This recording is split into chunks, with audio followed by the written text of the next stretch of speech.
नमस्कार सभी मित्रों को, आप सभी का स्वागत है हमारे AMS स्टोरी चैनल पर। आज आपको सुनने के लिए मिलेगी माता दुर्गा की और माता काली की एक अद्भुत अलौकिक कथा एवं कहानी।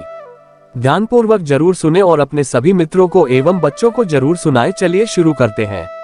माँ दुर्गा ने क्यों लिया था काली माता का अवतार, जाने ये पौराणिक कथा। हिंदू धर्म में देवी देवताओं में माँ दुर्गा का विशेष स्थान है।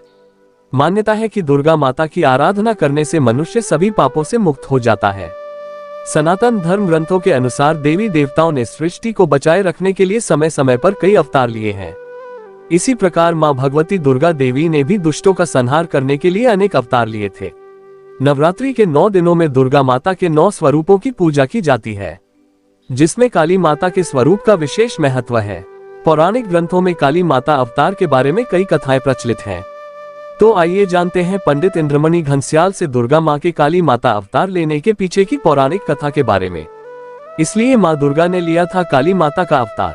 पंडित इंद्रमणि घनश्याल बताते हैं कि एक दारुक नाम का असुर था। दारुक ने कई वर्षों तक तपस्या करके ब्रह्मा जी को प्रसन्न किया था। ब्रह्मा जी ने प्रसन्न होकर दारुक को मनचाहा वरदान दिया।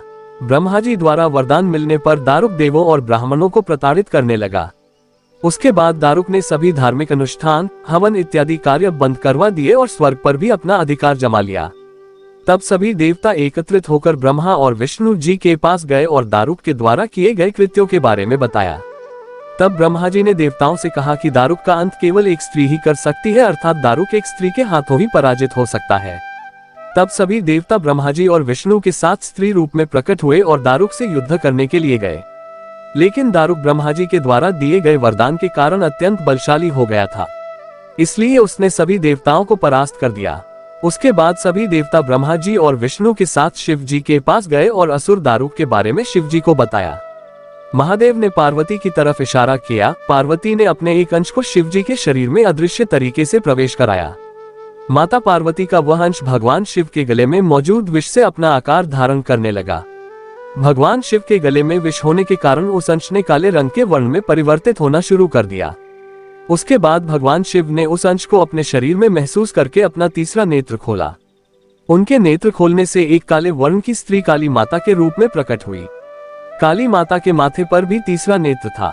उनका रूप बहुत ही ज्यादा विकराल था। काली माता के कंठ में कराल विष का चिन्ह था।